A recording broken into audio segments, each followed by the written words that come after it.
Let's consider now food. If we design for the physiological need, we design products and services to feed people.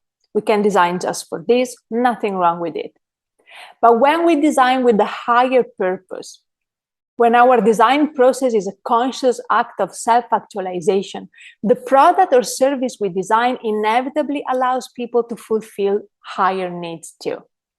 Now food becomes nourishment, cooking a moment to enjoy, and sharing a meal a way to make wonderful memories. I want to mention a company called TS Designs. This company manufactures t-shirts made from organic cotton. Wonderful. But the company also has a food garden close to the manufacturing plant. Workers rotate in taking care of the garden, so they might work on their accounting or distribution or manufacturer duties for, I don't know, maybe let's say 4 days a week, and spend the 5th day in the food garden. All employees share the food that is grown, and they are free to eat the produce there or take it home to their families. The food garden has no direct implication in the economic sustainability of the company. The food is not sold in any way.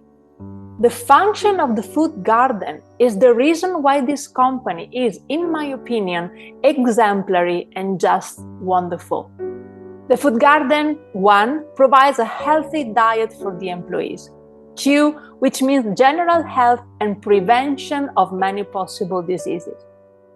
3, the garden gives employees an opportunity to spend time in nature, touching the soil and the vegetables, with the countless benefits that we know this has on our physical and mental health. 4, the garden provides an opportunity for employees to feel part of a community, to work for one another, to share the outcome. 5, the garden introduces to and educates the employees on organic food and food growing. And finally, the garden provides a sense of accountability as well as satisfaction and a sense of achievement. Because we all know the feeling we feel when the first strawberry or the first chili appears on the plant we are caring for. Nothing beats that. This happens because the business owner had a very clear idea of what he wanted to create in this world, what he wanted to do for Earth and for people, his people, and therefore on the type of impact he wanted to have and the legacy he wanted to leave. In my opinion, this person is a visionary, somebody moved by compassion and love. This person is walking his own spiritual journey, and what he designs reflects it.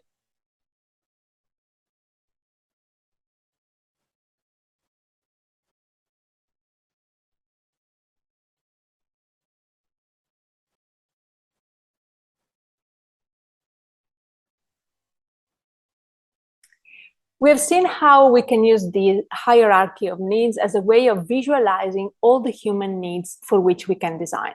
We've seen how when designers are interested in moving beyond basic needs and want to facilitate the fulfillment of higher needs too, they do it because moved by a higher purpose themselves, a push to create impactful change for fellow human beings.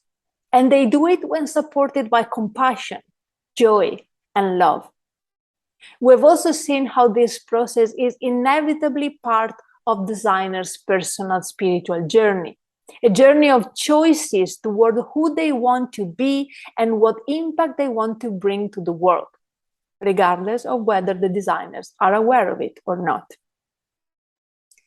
The hierarchy of needs, though, can limit the scope of design itself, closing the possible reach of design to people, only people, users.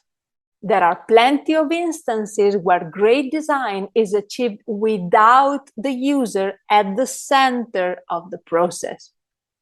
Sometimes, for example, Earth or environmental sustainability can be the center of the design project, and social, economic, and maybe even spiritual sustainability follow its lead. For example, there are companies that are making ketchup and preserves using food that otherwise would have been wasted, and a startup that is transforming expired milk into a cotton-like fiber and making t-shirts with it.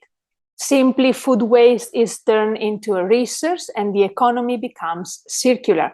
Here we see economic and environmental sustainability lead the design process. When designing for Earth, we can also see companies committing to restoring biodiversity. Bohana makes popped water lily seeds grown in a farm in Bihar, India.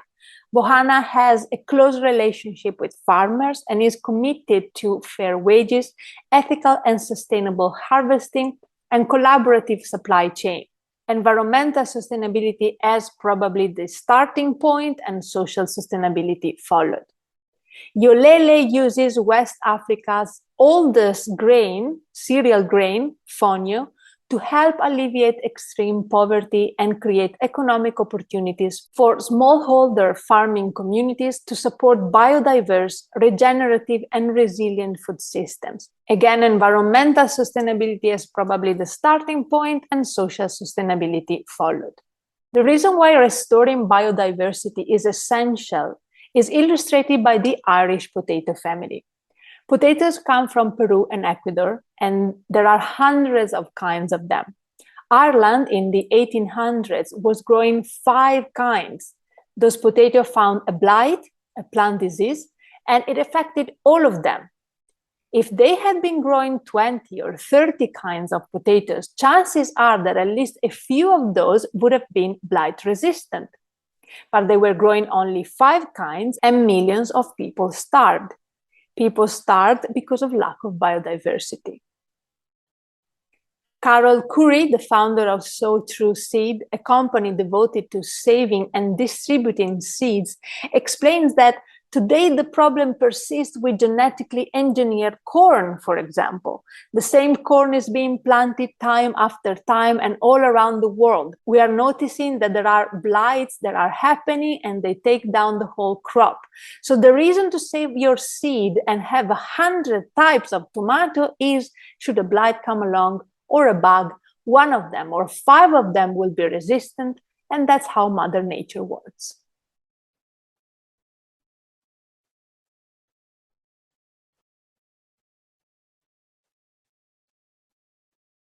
Another example that I want to mention is that of Appalachian Botanical.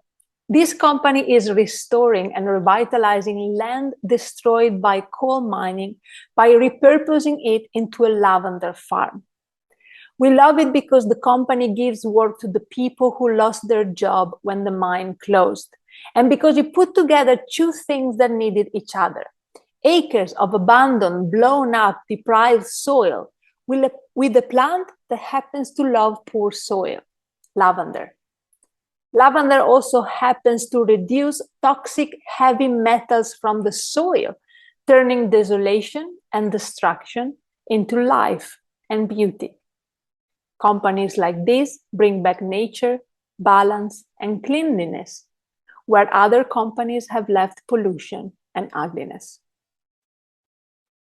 Here, I can't assume what was the starting point of this project and business, but we can say that in its completion, environmental sustainability and social sustainability are at its core.